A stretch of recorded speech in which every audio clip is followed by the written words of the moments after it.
Ibicuruzwa birimo inyama, isombe, imigati n'ibindi bigurwa bitose kugeza uyu munsi nibyo bisigaranye umwihariko wo gupfunyikwa mu masashe yahawe ubudahangarwa ku isoko. Aya niyo yitwa ko atarebwa n'itegeko rica imikoreshereze y'amasashe mu Rwanda, kabone n'ubwo nayo atabora. Ibi byatumye abacuruzi bava ku masashe yahawe akato mu Rwanda bimukira kuri aya yitwa ko yemewe, ariko bavuga ko imikoreshereze y'aya masashe yagize ingaruka ku bucuruzi bwabo. Aba bacururiza mu masoko atandukanye mu mujyi wa Kigali. Igiciro cyayo cyariyongereye, ariko nanone mu buryo bw'imibare urebye hiyongereyeho makeya, ntabwo nahita nestima ubu ngubu. Turamupfunyikira tukamufagitira kwa kabahenze, tumufagitira amafaranga ari bwicira hishaje. Tumubara ibisombe, tumubara n'amafaranga y'amashashi. Bitewe nuko babifunga ngo bavuga ko rimwe igura 100, 200 bagafunga muri turiya tuntu duke duke. Uragera muze kureba hano urasanga hari tungurusumu bagiye bafunga mu tuntu tw'udushashi, agakuba ngo izi zigura 200, izi zigura 100. Indi shashi nanone badukoreye twiyambaza.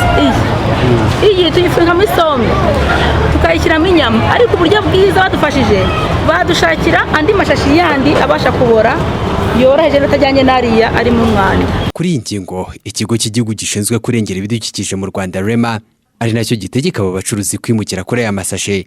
Nabo bemera ko igiciro cy'aya masashe gishobora kuba kiri hejuru, ariko bagaragaza ko nta gisubizo babifitiye, ahubwo basaba abaguzi ko bayavaho.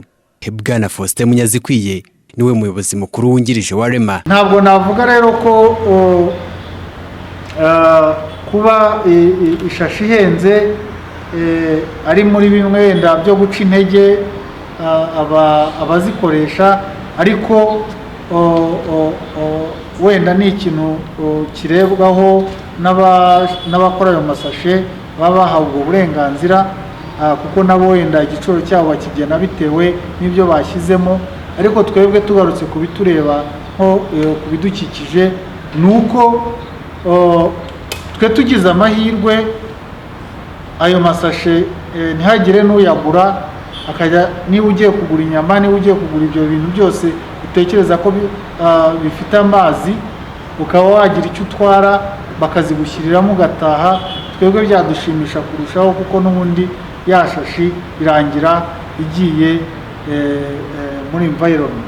Iki kigo gishinzwe kurengera ibidukikije mu Rwanda kiremeza ko ari abashoramari bakomeje kwinjira mu bikorwa byo gushaka ibisimbura amasashe kandi bihagije, ariko nubwo kugeza amagingo yabikiri bike, ibihari nabyo ngo biracyari ku giciro gihambaye, ku buryo bamwe bashobora no kubura abaguzi bagahitamo kubapfunyikira mu bikoresho bitabashyira mu gihombo. Ibi bigafatwa nk'imbogamizi ikomeye kuri iyi gahunda yo guca burundu amasashe mu gihe hataraboneka ibiyasimbura ku bwinshi kandi biri ku giciro kijyanye n'ubushobozi bwo guhaha bukiri hasi kuri rubanda rugufi.